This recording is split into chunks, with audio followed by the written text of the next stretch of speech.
Tax day is coming. Oh, no. But if you sign up for Robinhood Gold's IRA with a 3% match, you can get up to $195 for the 2023 tax year. Oh, yeah. Sign up at Robinhood.com/boost by tax day to get the biggest contribution match on the market. Subscription fees apply. Investing involves risk. 3% match requires gold for 1 year from first match. Must keep IRA for 5 years. Robinhood Financial, LLC, member SIPC. Hey, are you wondering if your streaming services like Netflix, Amazon, Hulu, and others are tracking you? Okay, it's not a love fest. Listen, and you're going to get the straight scoop. All right, a spoiler alert. They are tracking you big time. Listen and learn to this podcast from October 2020.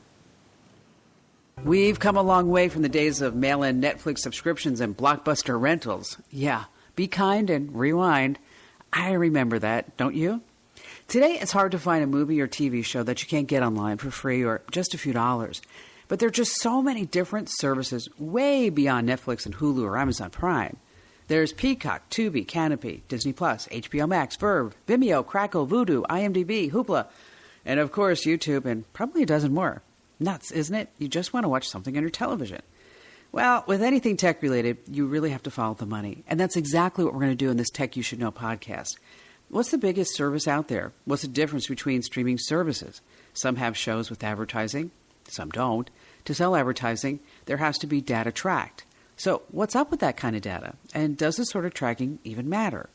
Dan Rayburn is the former executive vice president of StreamingMedia.com, a principal analyst at the research and consulting firm Frost & Sullivan, and he publishes market data and analysis on streaming services all the time. Let's just say Dan is super smart, and Dan really knows his stuff, and we're so lucky to have him here on this podcast. Today, we're going to go behind the scenes of these streaming services on this Tech You Should Know, a conversation that will make you rethink some of your subscriptions, and you're going to learn a heck of a lot about streaming services. So don't go anywhere. Stay right where you are. Let me tell you about a revolutionary new mobile voicemail app. If you've got a business, your voicemail is probably filled with messages from customers. Often the messages don't contain all the details you need. But what if you were able to get visual information from your callers? That's something you can't do with a traditional audio voicemail box, but you can with Fillmore Productions Video Voicemail. With Fillmore Productions Video Voicemail, callers receive a link to download the mobile app. There they can view important details about your business, watch videos about what you have to offer, and then leave you a video message. Actors and musicians can showcase what they do, and callers to medical practices or repair shops can report their issues visually. There are so many things that video voicemail can do for a business that makes audio voicemail a thing of the past. Discover what video voicemail can do for your business. Visit getvideovoicemail.com. That's getvideovoicemail.com. That's getvideovoicemail.com.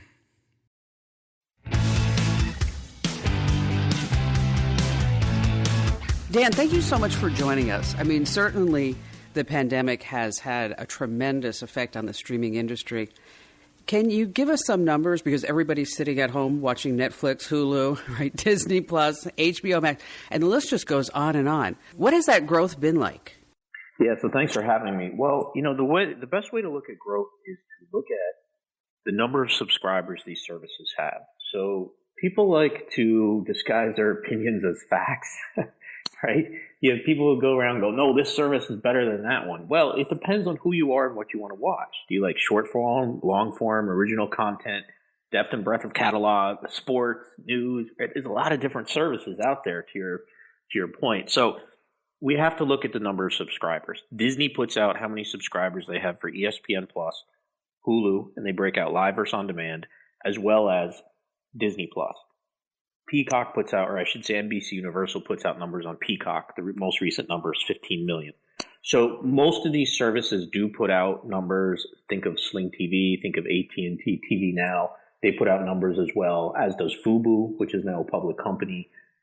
Google hasn't put out numbers on YouTube TV in quite some time, but the last number they gave out was 2 million. That's how many were paying for it. So we do know that consumers obviously love getting their video fixed the way they can, but at the same time, it's a very fragmented market for them. A lot of them, to your point, have so many choices in the market that it can be confusing trying to figure out which service do I get on which platform And a great example would be NBC's Peacock wasn't available on Roku. But a few weeks ago they announced, okay, we're now on Roku. They've signed a deal. Yeah, HBO Max isn't as of yet. It's not on the Amazon platform and it's not on the Roku platform. So it is very confusing in the market.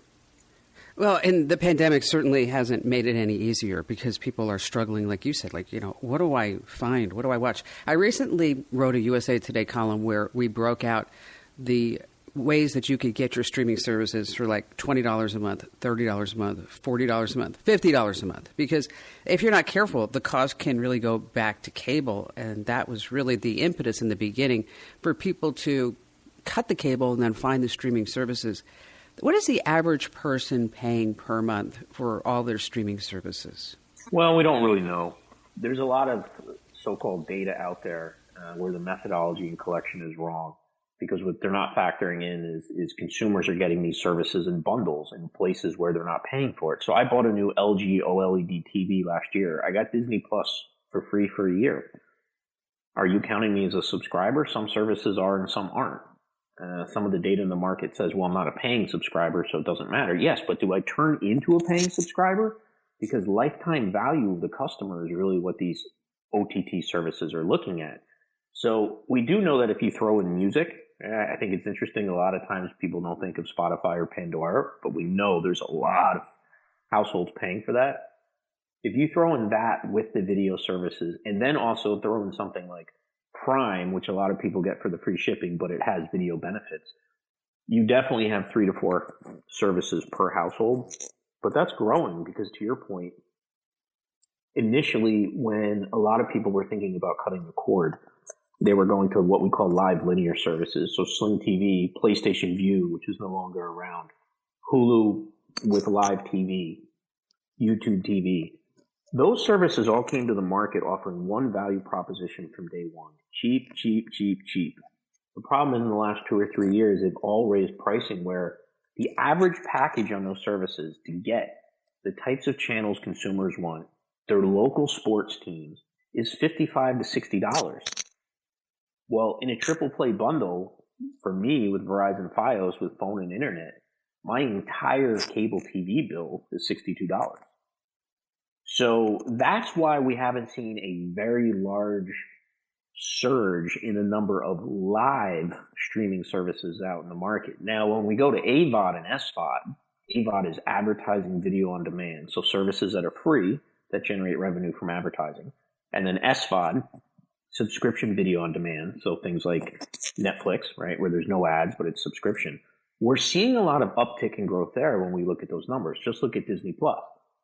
65 million subs at least, based on the last number they gave us, in less than a year.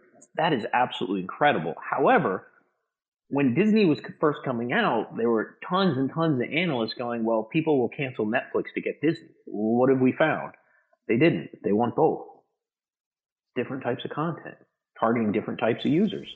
And that's the interesting thing that a lot of people don't realize, and they don't really think about, is that there are, I want to backtrack just a second because you made a really interesting distinction, that there are streaming services that are quote-unquote free, right?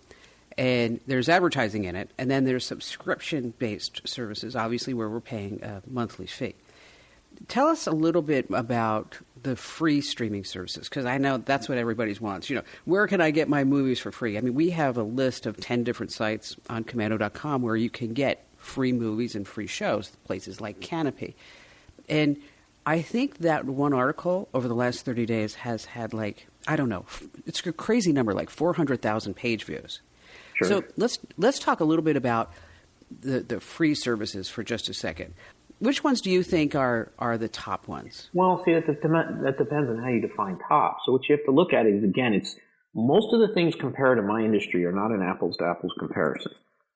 So the type of content you're getting on the free services, it's not first run movies. A lot of that content is not in higher quality. It's not in 4K in many cases. I look at all these services and I use about 100 different OTT services here in the US. Now, I'm not the average consumer. I have access to them all. The companies provide me with free accounts, right? They want me to stay on top of this as an analyst. But the AVOD services consumers have probably heard of are Pluto TV, IMDb TV, which is owned by Amazon, Peacock has a free version of the service. Zumo, Tubi, YouTube has free movies as well. And for some consumers, that's okay. They're okay watching older movies. But if you really go and look at the content that's on these services, it is older content that is not really what's driving subscription. So what's driving subscription, paying subscriptions to Amazon and Hulu and Netflix? It's original content. It's series. It's being able to binge watch an entire series over a weekend. That's not what the AVOD services offer. It's just a completely different service. So there really is a true distinction, and there is, between the ability to watch something on Tubi versus watching something like The Amazing Mrs. Maisel on Amazon, which, when we first saw the logo for Amazon before a show, I think I said to my family something like, you have to remember, this started out as a bookstore online, okay? And look what a monolith this has become, and especially when we start looking at streaming services. How much original content, how much money are they putting in? I'm saying like the Amazons, the Netflix, the Hulus, in original programming versus, say, what a Hollywood studio would do? Because it seems like they're really spending a lot of money on these series. They are, and they don't break it out completely in terms of how much they're spending. Netflix does. I think it's about $12 billion this year. I have to double check that number, but Netflix for sure is spending more money than anyone else on original content. Some of the others are taking a different approach. For instance, we just saw this morning that Amazon just licensed the Coming to America, the second one. It's not going to go in the theaters now. It's going to come direct to Amazon. So Amazon paid, the rumored price is $125 million. We don't know if that's accurate, but Amazon paid to get that. So that's not really original content, but it is a newer movie. When it comes to the original content, it's really Netflix and Amazon that are spending the most money creating original content. Hulu is as well. But the number one cost in this entire business is content creation, right? Content is king is the term we use. So if you're licensing content or you're creating original content, that's your biggest cost. And I think, the way to really look at, to your point in Netflix and what they've done since they first started streaming in 2007, something very different has happened in the market that people haven't really noticed. When Netflix was first in the market for a few years with streaming, they really highlighted the depth and breadth of their catalog. At one point, they were actually publishing, we have 25,000 titles you can pick from, right? It was a big, big number.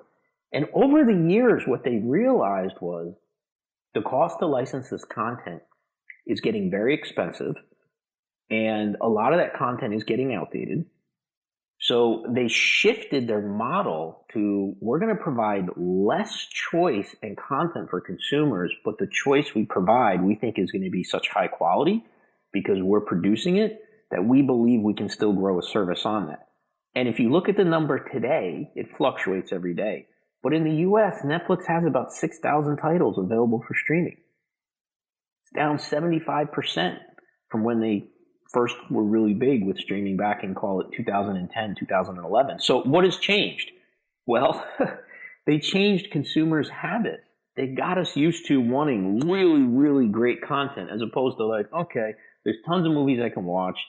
And I'm kind of overwhelmed. These movies are really old. They completely changed. Wow, who would have ever thought that Netflix library would actually be going down instead of up, especially in the light that we're all sitting on our couches in the middle of the pandemic looking for stuff to watch? Well, stay right where you are, because when we come back, we're going to be talking more about streaming services. And we're going to be talking in particular about some niche streaming services that you might want to check out.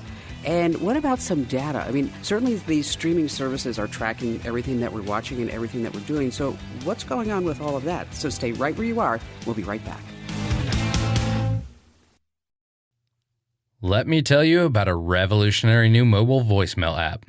If you've got a business, your voicemail is probably filled with messages from customers. Often the messages don't contain all the details you need. But what if you were able to get visual information from your callers? That's something you can't do with a traditional audio voicemail box, but you can with Fillmore Productions Video Voicemail. With Fillmore Productions Video Voicemail, callers receive a link to download the mobile app. There they can view important details about your business, watch videos about what you have to offer, and then leave you a video message. Actors and musicians can showcase what they do, and callers to medical practices or repair shops can report their issues visually. There are so many things that video voicemail can do for a business that makes audio voicemail a thing of the past. Discover what video voicemail can do for your business. Visit getvideovoicemail.com. That's getvideovoicemail.com. That's getvideovoicemail.com.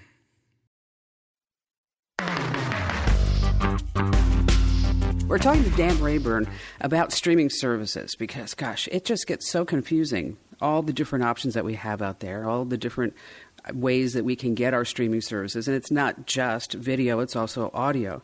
So, Dan, we're just talking about Netflix's library that has gone down considerably since they actually started streaming in 2007. Is Amazon following suit? Because those two seem to be going head to head. Well, yes. I mean, they do go head to head, but keep in mind they're very different business models here. And I think this is something consumers don't realize in many cases, is that the parent company that owns a lot of these streaming services has a bigger business model. So, for instance, HBO Max, they're owned by a wireless telecommunications company, AT&T. Prime Video is owned by Amazon, a commerce platform. Sling TV is owned by Dish, a cable company. So there's different reasons from a business standpoint why some of these streaming services do what they do, and also different ways they can make money. So, for instance, Netflix makes 100% of their revenue from what? Selling a streaming service. Disney, with Disney Plus, makes money from direct-to-consumer with Disney Plus, but they also make money when the movie theaters are open, when their parks are open, cruise lines. They have a diversified revenue stream. So they can market and target their service very differently than others. Think of Amazon too. They own hardware, right? They own devices. Well, Netflix doesn't own devices, and neither does Disney. So there's a lot of different business models behind the scenes that consumers don't really see, and that's okay. And to your question, Amazon has always been focused on original content and licensing content at the same time. And they take a bit of a different approach because they're also running a couple different properties. So Amazon does a lot with live sports, right? They do a ton of live sports. They've gone out and they've gotten rights to NFL and all kinds of things in Europe on football and soccer. Well, Netflix doesn't do live sports. They're not in that business at all. So why is Amazon doing it? Because they're wanting to drive people to their platform so that hopefully people buy things and do other things, not just physical goods, but digital goods when on the platform. But Netflix doesn't sell anything. At the same time, Amazon also has a free advertising video on demand service called IMDb TV because they own the IMDb website. So Amazon is doing similar things to Netflix, but just keep in mind that their reasoning behind it and their business model is quite different. So when we start talking more about content, let's zoom in on, I really think a lot of folks are wondering, what are the biggest hits when we start talking about the streaming services? I mean, certainly we can look at movie ratings and we can see how the box office is doing, but we don't have those exact numbers when we start talking about the streaming services. So looking across all the platforms, are there any real standout series that you can say, well, the morning show on Disney Plus was fabulous. The Handmaid's Tale was this. Are there any type of charts that say, these are the ones that really were the breakout series for these streaming services? Yeah, it's a great question. The answer is no, nothing that we can rely on. And the reason is that almost all these services provide no data or analytics back to not only the content owners themselves, but to the industry. So Disney did Hamilton. How many people signed up just for Hamilton? We have no idea. What is the churn and retention of these services? Even the public companies don't disclose that on their earnings calls every quarter. We do every once in a while get something from Netflix or another service where they say, 37% of our subscribers watch the new Adam Sandler, special we have. Yeah, but did they watch it from end to end, or did they only watch the first 10 minutes? Well, they don't really say. And then a lot of these services also, especially on the advertising side, they measure things based on what's called MAU, monthly active user. But their methodology is if you opened up the app and you didn't even watch a video that month, they consider you an active user. Well, that's completely bogus. So one of the biggest problems we have in this industry is we have a lack of transparency from these companies. We have a lack of data from these companies. We don't know churn and retention. It's very hard to figure out which series are super popular and which ones aren't.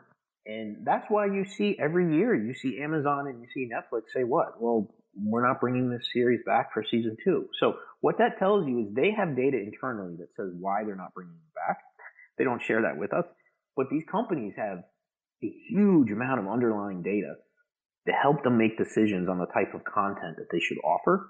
And yeah, it would be great if they shared that with us so we knew, but it's just not something they do. Before we talk about the data and how much they're tracking, and I also have a article post on our website about how people can turn off the tracking. What happened to Quibi, and what does that stand for anyway? Yeah, Quibi. So Quibi stands for Quick Bites, and it's a service that came out early in the year, specifically only for mobile. And they initially raised $1 billion, and it was the idea that consumers need a new service just for mobile that they should pay for. And the content was all over the place. We don't have enough time in the day to talk about all the fundamental problems that Quibi has from day one, but let me just sum it up one way in terms of what's wrong with their business. Egos. The egos of the executives who started that company is what's killing it. And they are struggling right now. The rumors are that they have 400 to 500,000 paying subs. They're trying to sell the business. Nobody's interested in it so far. Their content is all over the map. And they didn't understand what consumers really want from a video streaming service. And they basically told consumers, we're going to give you something and you're going to change your behavior that you have now of how you watch video, and we're going to force you to do it. I mean, what kind of egos do you have to think you're going to do that with consumers? Makes no sense. And then what happened? The pandemic hit, everybody's at home, and consumers are like, well, I'd like to get this video from my iPhone to the TV, but you don't even provide an option. They didn't even provide an option for you to share it on social. And this is a mobile-only platform? So Quibi should be studied in all universities on everything you do wrong in terms of starting a business. And I don't mean from the technology. They have a lot of really smart, great technology people over there. But from a business standpoint, they made every mistake they could possibly make. So who do you think is the best? Who's doing the greatest job in providing none? There is no best. There is no best, right? Because it's the best at what? Right? Live, news, sports, on-demand, advertising, and best measured how? Based on quality of video, based on the platform supported.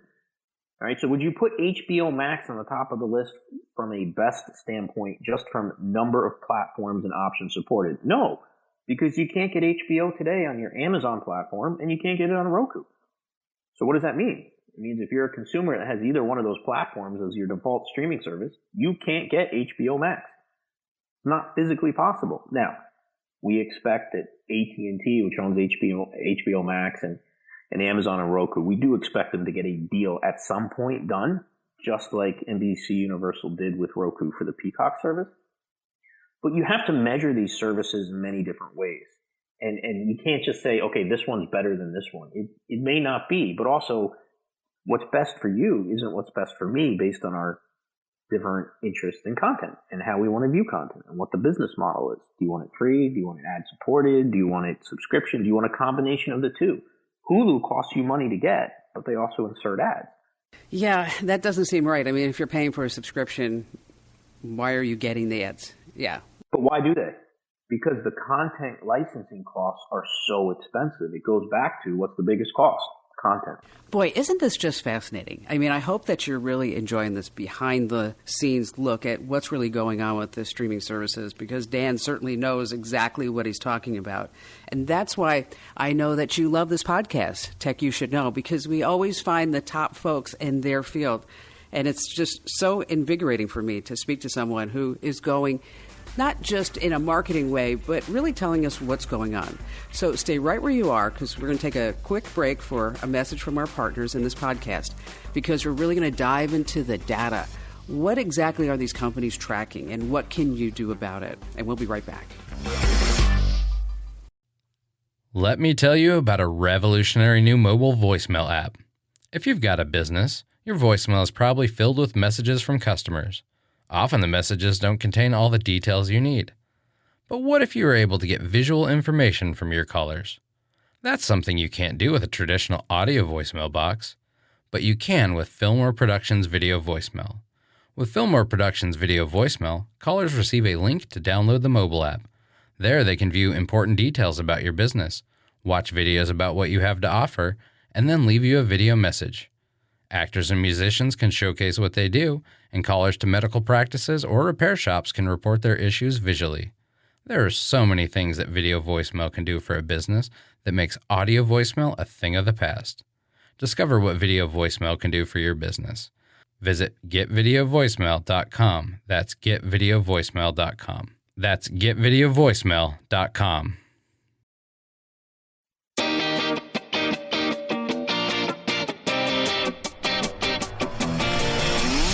It's Tech You Should Know. It's the podcast where we really dive into particular subjects and go behind the scenes, especially in this podcast with the streaming services, because I know you're probably really confused about what's going on and how come your streaming bill is as high as it is when you thought you were going to cut the cable and then suddenly you're going to be saving some money. Well, it doesn't really happen that way, does it? So, Dan, we've talked about the advertising-supported services and the subscription-based services. How much data are these streaming services tracking about people? I mean, because certainly if it's advertising supported, they have to have certain demographics in order to get a certain CPM and certain targets. Is that how it's working? There's a huge amount of tracking taking place, but people talk about tracking as if that's negative, and I don't really understand why that's the case. I think Americans as a whole have this idea that it's all about privacy, and they don't like being told they can or can't do something because that's kind of just Americans that sort of how we are. But keep in mind, when Netflix is tracking what you're watching, they're tracking that so that the next time you come to the platform, they can make a better recommendation of something else you think they're going to like. So why is that a bad thing, right? Tracking should be good because I want a personalized service. What all these services keep talking about on the streaming side is we want to provide a personalization to you as the consumer.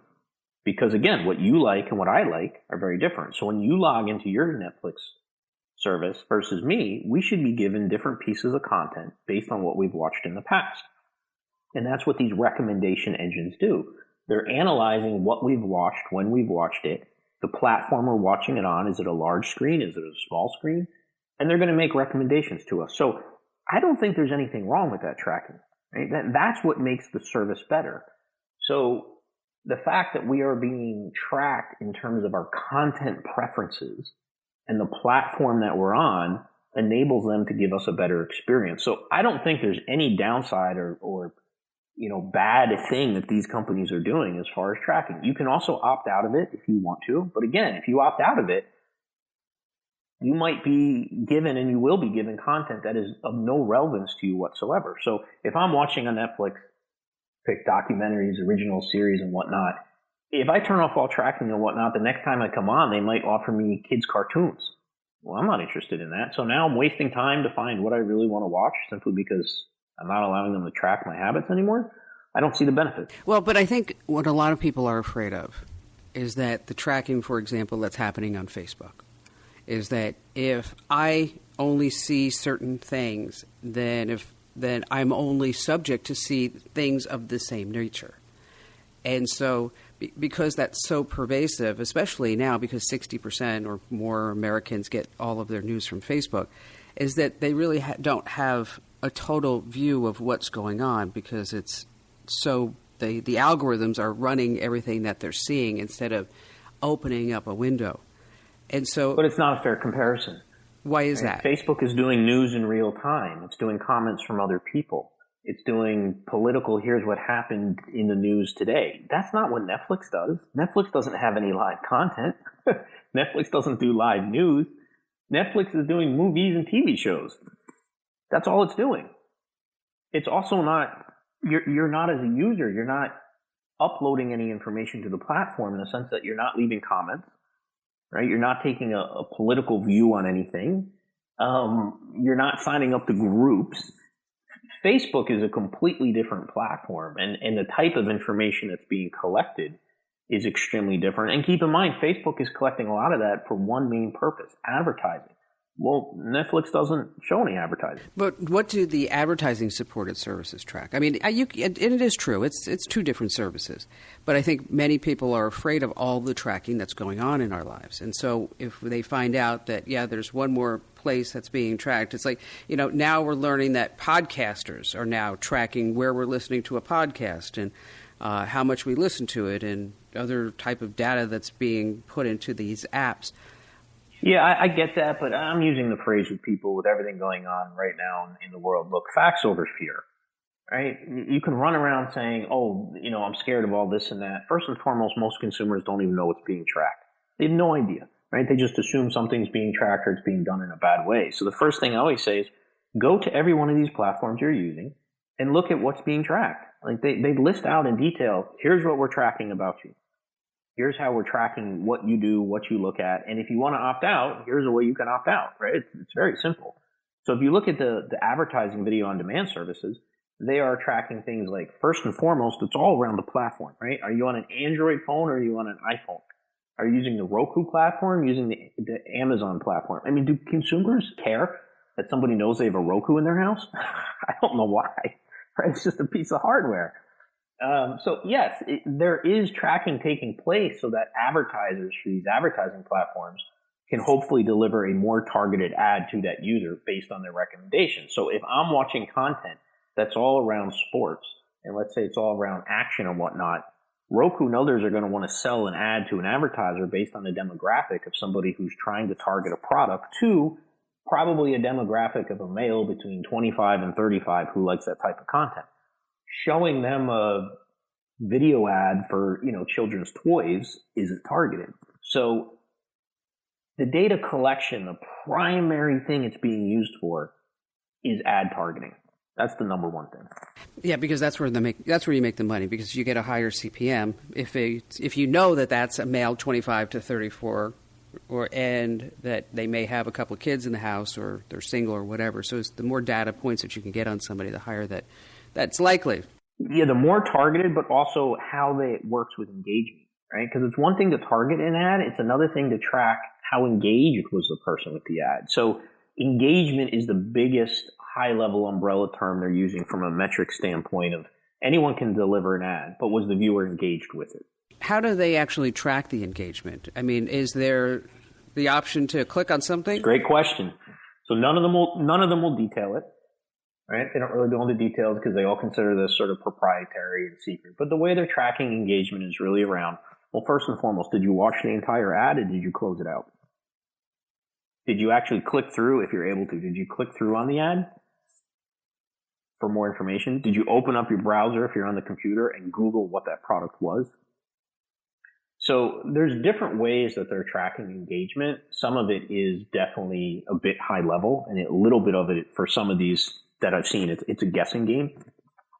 But they're trying to get back to advertisers and saying, we want to do more than just deliver the right ad for you. We want to deliver it to the right person. And then we're hoping we can tell you back, here's the business return on investment in terms of you delivering that ad. What is the uplift? Now, maybe the person didn't buy the ad, but they went on Twitter and they tweeted out something about that particular product.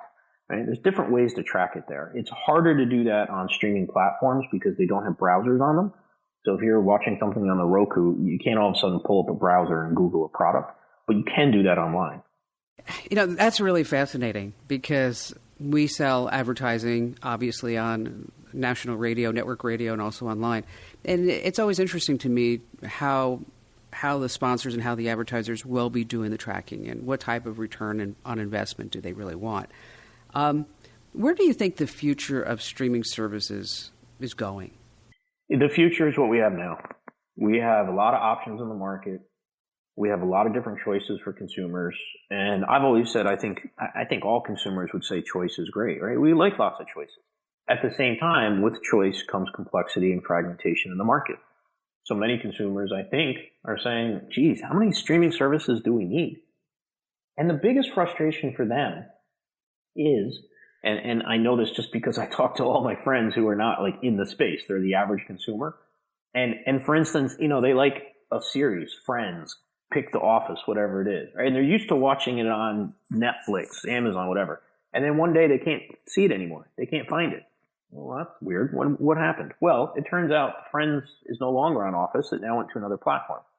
Well, they don't know that.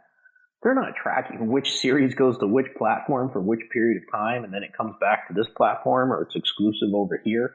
That's extremely confusing. The other thing you find, too, is we call it the windowing. It's called the windowing of content, meaning how quickly does it take content to be in a certain window of distribution. So just think of movies, right? When a movie comes to the movie theater, it's in the movie theater for a certain period of time. Then what happens? Then it comes to on-demand rentals through your cable company. Then it comes to DVDs. Right? That's the windowing. The windowing has been compressed on the streaming side because things are coming to streaming platforms much faster. But for instance, you'll see things take Fargo, the new series out. Take things that the New York Times is doing. It's interesting when you see the ads on TV how it says, streaming on this service tonight. Oh, and available the next day on Hulu. So it's actually not available at the same time. But consumers don't get that, right? Or they go to watch a series and the entire series isn't available. It's only the first 2 episodes because episodes 3 and 4 don't come until 6 months later. Yes, it does get really confusing. I mean, take Schitt's Creek. Fabulous series. Okay, we watched the whole thing by buying it on Apple Plus, and then now it's for free on Netflix. And it's like, well, we were just sitting around saying, okay, that was Series 6. Did we watch that? I mean, or is that new on Netflix? It does get really confusing when they put the content on all these different services, and then people are sitting back saying, now where is it? Dan, thank you so much for joining us. Is there anything else that we should know about streaming services? Thank you for having me. I mean, there's so much to talk about with streaming services. The one recommendation I'd make to consumers is don't let it overwhelm you. Right? There's 3 easy steps to figure this out. First and foremost, decide what type of content you like. Right? We all have very busy days now. Right? We only have a limited amount of time in the day that we can go on Facebook or go on LinkedIn or all the social platforms or Instagram or Netflix or Amazon. We have a limited number of hours in the day. So first and foremost, figure out what type of content do you like in the time that you have. Second, what type of business model do you like the most? Do you want free? Do you want paid? Do you want pay to own and download? Do you want rentals? It's probably a combination of all of those. And then third, think about bundling. Bundling is important because a lot of services you might be taking now, when you go to renew them, might provide a free service to you. So for Verizon Wireless customers that were on limited plans, they were getting Disney Plus free for a whole year. If you went out and bought a new iPhone, you got AT&T Plus. You got Apple TV Plus for a year. So also think about bundling and some of these services you could get for free for other things you're already buying anyway. Okay, that was a lot to digest. I get it. But those final tips are definitely something to think about. Streaming services are more popular than ever. They all have their own compelling libraries of movies and TV shows. But if you're not careful, you could end up spending a ton of money each month. Over at Commando.com, we have a list of 10 free streaming services. Just check it out and save some money. And about the data tracking, I know so many of you really like your privacy. Every streaming service collects data on you in one form or another, but you don't have to keep it that way. Netflix collects a large amount of data from you, and most of it goes towards content recommendations. In other words, what you watch determines the stuff that Netflix shows you while you browse. For a more private Netflix experience, you have to clean out your viewing history from time to time. We have the steps at our website. Unlike Netflix, Hulu lets you disable quite a bit more of this data collection. It may collect more data about you up front and share it with its partners, but you can easily disable the tracking with just a few menu options. If you'd like to know how to wipe out the tracking on Hulu, along with Roku, YouTube, Amazon Prime, and others, just search Commando for the phrase, "Stop Streaming Services from Tracking You." Once again, that phrase is "Stop Streaming Services from Tracking You." There is no one streaming service out there that's best for everyone. I mean, our producer, Cassidy, she really misses the days of commercial breaks, and she once paid for cable so that she could see the commercials again. So take what you learned in this podcast and go through your subscriptions. Think about what services you really need. What can you do without? Can you bundle anything and then save some money? I'd like to thank Dan Rayburn again for joining us on this Tech You Should Know. And I also want to thank our producers, Mike James and Cassidy Taylor, for all the work that they do behind the scenes. And thank you for catching this episode. Be sure to subscribe to this podcast so you don't miss any more great interviews like this. And in case you're wondering, this is not the 3-hour Kim Commando national radio show. You can get that over at getkim.com. There's a 30-day free trial. After that, it's just a few bucks a month. And we have great discounts for seniors, military, and service personnel. Thank you so much for being here. I really appreciate your support of our programs and our website, especially now in this economy.